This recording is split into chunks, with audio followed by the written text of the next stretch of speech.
ውበቴ ነሽ ማርያም እናቴ ሆይ ውበቴ ነሽ ማርያም እምዬ ሆይ ምስጋና ቢያንቺ ነው መኃልየ መኃልይ ምስጋና ቢያንቺ ነው መኃልየ መኃልይ።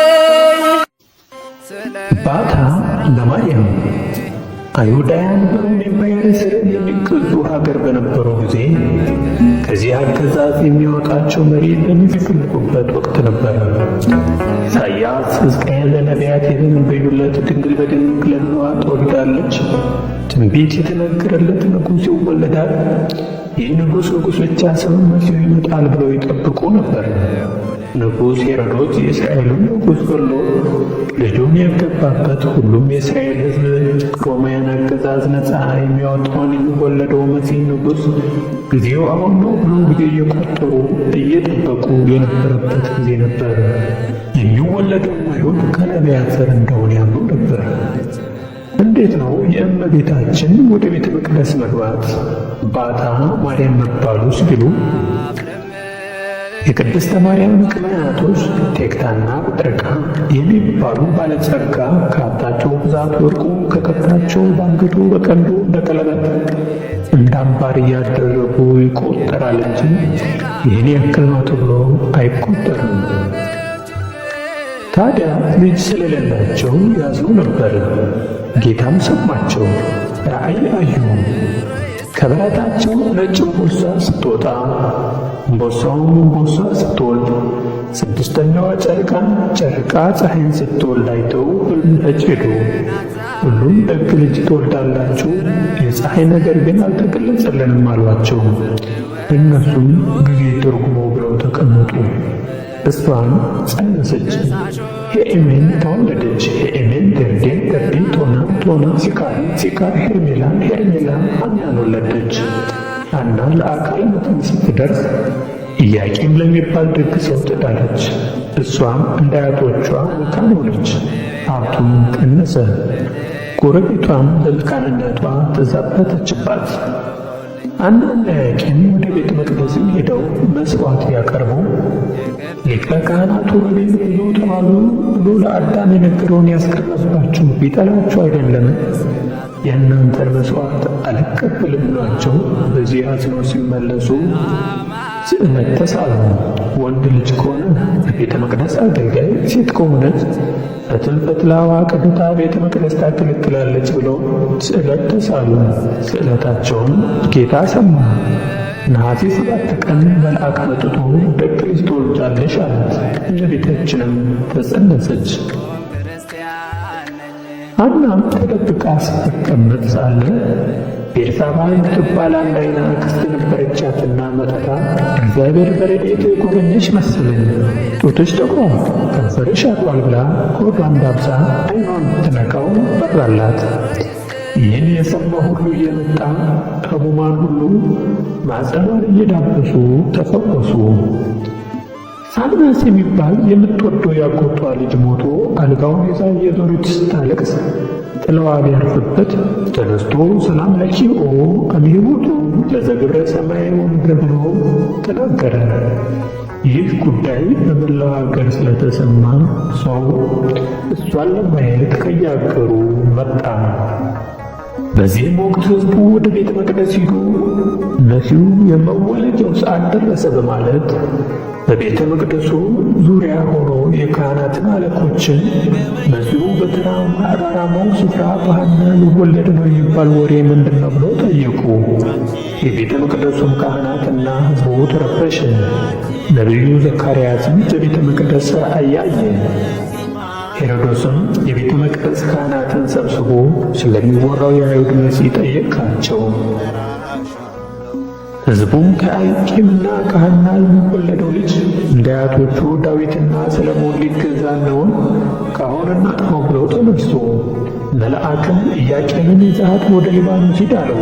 በሊባኖስም ድንግል ማርያም ተወለደች። የተወለደችው ሕፃን ሴት ስለሆነች ካህናትና ሄሮድስ ደስ አላቸው። ሕዝቡም ዘካርያስን እንደ ውሸታም ነቢይ ቆጠራቸው። በሄዱበት ይዘባበቱባቸው ይጠቋቁሙባቸው ጀመር። ሐናም መውጫ መግቢያ አሳጧት።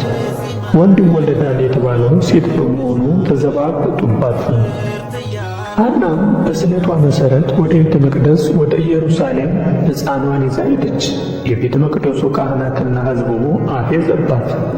ልጅሽን ይዘሽ ሂጂ፣ በሰለሞን ቤተ መቅደስ ሴት አይገባም ብለው ተከራከሯት። አይሆንም አሉት። ዘካርያስ ግን ስእለትሽን አምላክ ሰምቶሻል፣ ተቀብሎሻል አላት። በዚህ ጉዳይ የቤተ ክህነት ሰዎች ተቆጡ። ልጅሽን ከዚህ ውሰጂ፣ ሴት ከቤተ መቅደስ አይገባም አሏት። እሷም ተከራከረች። ስእለቴን ተቀበሉኝ አለች። ዘካርያስም ስእለትሽን አምላክ ተቀብሎሻል፣ ሆኖም ግን ሕፃኗ እስክትጠነክር ከአንቺ ትቆይ ብለው መለሷት። 3 ዓመት በሞላት ጊዜ ሐና ልጇን ይዛ ወደ ቤተ መቅደስ ሄደች። ሕዝቡና የቤተ መቅደስ ሰዎችም ከለከሏት። ከብዙ ክርክር በኋላ ሊቀ ካህናቱ ዘካርያስ መጥቅም መትቶ ሕዝቡን ሰበሰበው። እየተነጋገሩ ሳለም ደመና በቤተ መቅደሱ ወረደ። ሕዝቡም ምን ይሆን ብሎ ተደናገጠ። መልአኩ ፋኑኤል ኅብስተ ሰማያዊ ጽዋ ሰማያዊ ይዞ ረግጦ ታየ። ደመናውም ወደ መሬት ወረደ። ሰው ሲጠጋ ደመናው ወደ ላይ ሸሸ።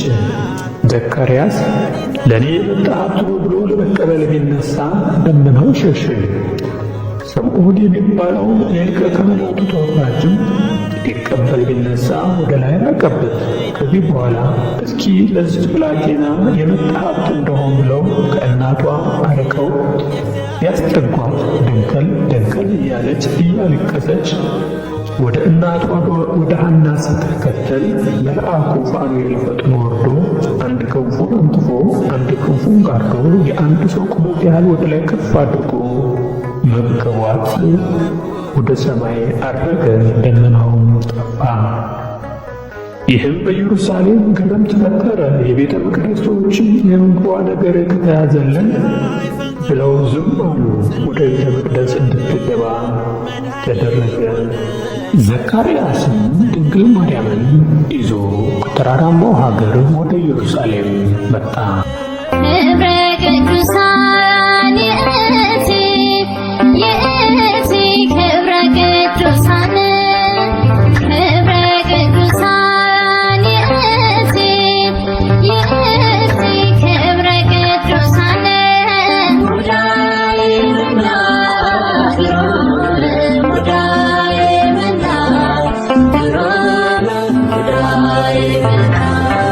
ሙዳይ መና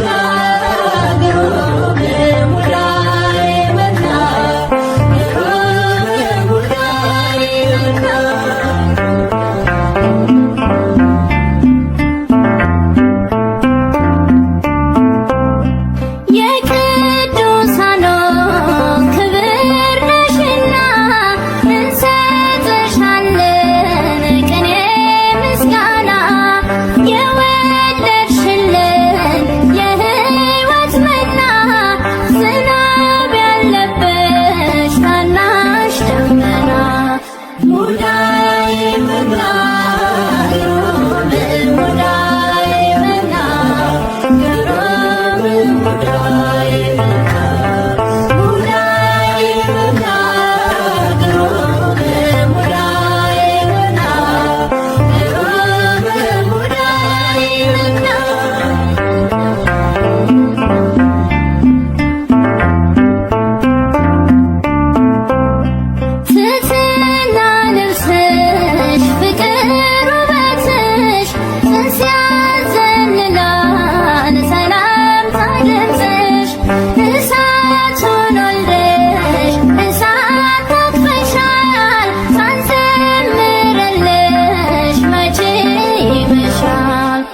ጊዜ በሕዝቡ ዘንድ ታላቅ ሽብር ሆነ።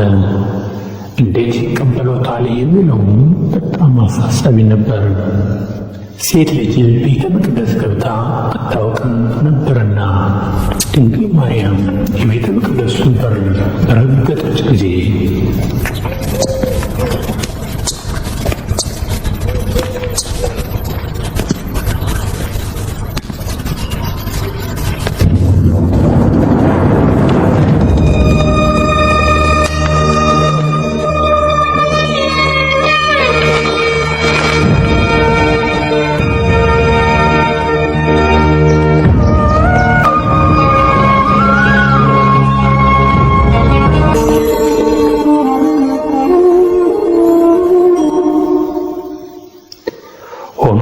ማን ይንከባከባት ከማን ጋር ትሆን የሚለው አስቸጋሪ ሆነ።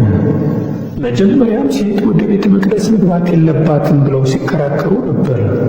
አሁን ደግሞ ሕፃን ስለሆነች አማርረን እናባርራታለን፣ በቤተ መቅደሱ መቆየት የለባትም ብለው ተማከሩና ሁሉም ከኔ ጋር ትሆን አሉ። የቤተ መቅደሱ ኃላፊ እኔ ስለሆንኩ ኃላፊነቱ ለእኔ ይሰጣል ሲል፣ የቤተ መቅደሱ አስተማሪ እኔ ስለሆንኩ ለእኔ ትገባለች ሲሉ፣ ዘካርያስ ያመጣኋት እኔ ስለሆንኩ እኔ ቤቷን እሰራለሁ፣ የመንከባከቡን ሥራ የቅርብ ዘመዷ እኔ ስለሆንኩ እኔ ይዛታለሁ ስላለ የቤተ መቅደሱ ሁካታ ተፈጠረ።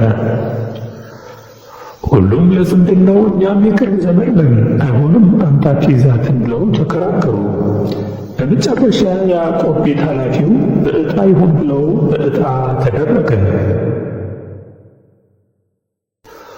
ሁሉም የዕጣ ቁራጭ እንጨት ይዘው በውሃ ላይ ይጣልና ውሃው አንሳፎ ወይም አስጥሞ ያስቀረው እሷን ይንከባከባል ተባለ።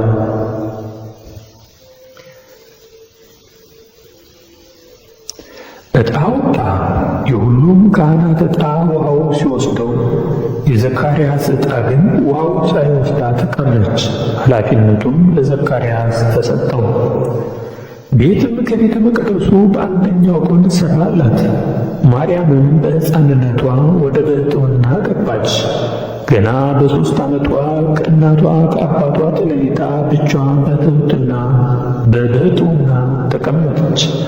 ካህናቱም ተበሳጩ። ሕፃን ስለሆነች ጥላው ወደ እናት አባቷ ቤት ትሄዳለች ቢሉ፣ እሷ ግን በፈጣሪ ኃይል እንደ ትልቅ ሰው ብቻዋን ፈጣሪዋን እያሰበች ተቀመጠች። ገና በሕፃንነቷ ተማራ እንድትሄድ ሥራ ያበዙባታል፣ ይቆጣሉ።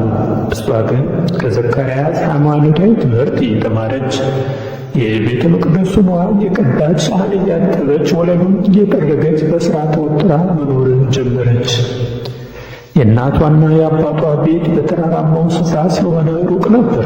ዘካርያስም በየ3 ወሩ ቤተ መቅደስ ለማገልገል ሲመጣ ስለ ቤተሰቡ ሁኔታ ይነግራት ነበረ። ዕድሜዋ እያደገ ሲመጣ አይታቸው የማታውቃቸው እናትና አባቷ ለምን እንደማይመጡ ዘካርያስን ጠየቀችው። እነሱ እንደማይመጡ ነገራት። እሷም በሕይወት ቢኖሩ ይመጡ ነበረ። እማዬ እንኳ ለደቂቃ የማታምንም እንዴት ቀረች? ከመጣው ጊዜ ጀምሮ ለአንድ ቀን እንኳ እናቴን አላየኋትም፣ የተፈጠረ ነገር አለን አለችው። ዘካርያስም ዝም አላት። የተፈጠረ ነገር እንዳለ ገብቷት እያለቀሰች ወደ ብሕትውና ቤቷ ገባች። የቤተ መቅደስ ሰዎች ግን አሁንም እንድትወጣላቸው መከራውን አበዙባት። የቤተ መቅደሱን ሥራ ሁሉ እሷ እንድትሠራ ወሰኑ። እሷ ግን መከራው ብቸኝነቱ ቢበዛባትም በአምላክ ቸርነት ከሰውነት ተራ እስክትወጣ ራሷን በጾም በጸሎት በሥራ ወጥራ መኖር ጀመረች። ያለ እናት ያለ አባት በብቸኝነት በቤተ መቅደሱ በብሕትውና ተቀመጠች። ከቀን ወደ ቀንም ምንም ባትበላ በሥራ ብትባዝን ከዕለት ወደ ዕለት እያማረች እየተዋበች መጣች። አይሁዳውያንም መልኳን አይተው በኃጢአት ተደናቀፉባት፣ ከብሕትውናዋም አስወጧት። ለዮሴፍም ተሰጠች። ውበቴ ነሽ ማርያም እናቴ ሆይ፣ ውበቴ ነሽ ማርያም እምዬ ሆይ ምስጋናው ያንቺ ነው መኃልየ መኃልይ ምስጋናው ያንቺ ነው መኃልየ መኃልይ ታለይ ሲሉኝ አማላጅታለይ ሲሉኝ ድረሽ እናቴ እንዳላፍር በምልጃሽ ድኜ ልመስክር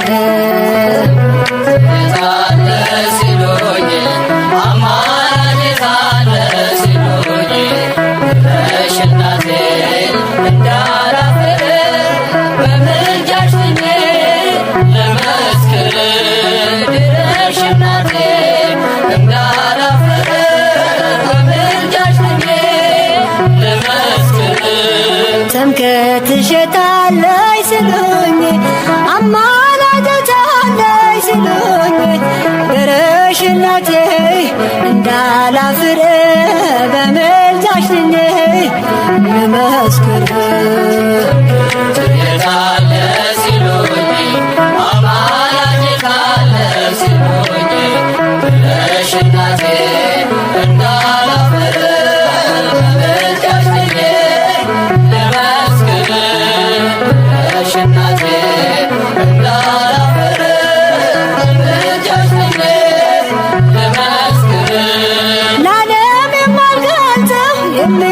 የምነግርሻለኝ ምስጢር ያደረኩት በልቤ የቀረኝ የቆሰለች ነፍሴ ባንቺ ትፈወስ በረከትሽ በዝታ በቤቴ ትፍሰስ ትምክህትሽ የታለይ ሲሉኝ አማላጅታለይ ሲሉኝ ድረሽ እናቴ እንዳላፍር በምልጃሽ ድኜ ልመስክር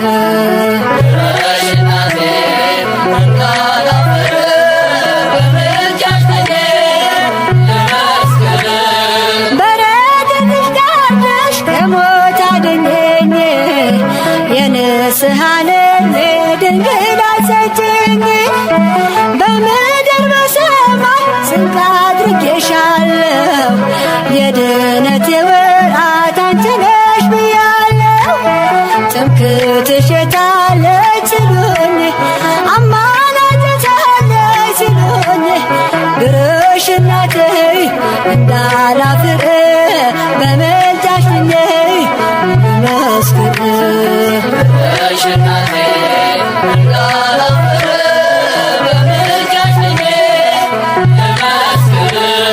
መውደቄ ተረስቶ አዲስ ሰው ሆኛለሁ ስምሽን ጠርቼ ባንቺ ለምልሜያለሁ ምስክር ነኝ ላንቺ ለዓለም በሙሉ ከእግርሽ ስር ይወድቃል የናቀሽ በሙሉ ትምክህትሽ የታለይ ሲሉኝ አማላጅታለይ ሲሉኝ ድረሽ እናቴ እንዳላፍር በምልጃሽ ድኜ ልመስክር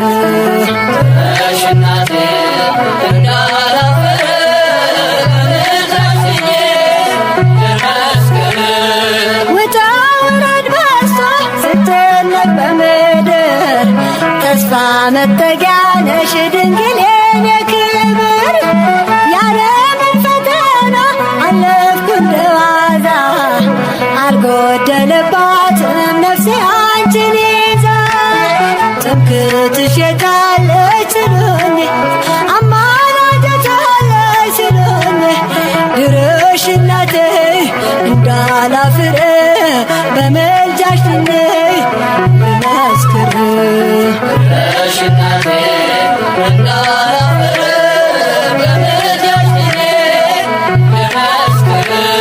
ለዓለም የማልገልጸው የምነግርሻለኝ ምስጢር ያደረኩት በልቤ የቀረ የቆሰለች ነፍሴ ባንቺ ትፈወስ በረከትሽ በዝታ በቤቴ ትፍሰስ ትምክህትሽ የታለይ ሲሉኝ አማላጅታለይ ሲሉኝ ድረሽ እናቴ እንዳላፍር በምልጃሽ ድኜ ልመስክር ሽናቴ